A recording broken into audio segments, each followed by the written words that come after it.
Yung ano ko ginawa ko ditong Mbps, kahit hindi ka naghulog dito, doon ka sa kabila, yung isa kong wifi pwede ka na kumamit kahit saan, no? Tingnan ko dito. Yes, ako. Dito ko linagay yung isa kong Mbps, kahit yung piso wifi ko andun sa ano, almost 100 meters ang layo. Dito na yung nilagay ko. Yan. E341, no?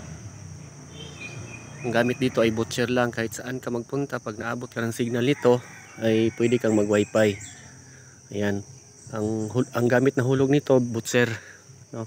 Ito ang butcher, dito ko nilagay sa masukal na kagubatan kasi may bahay dito isa, tsaka wala silang signal kaya linagyan ko niyan. Ang gamit ko dito ay 8341 para maka wifi sila kasi may estudyante dito dalawa. Thank you, yun lang.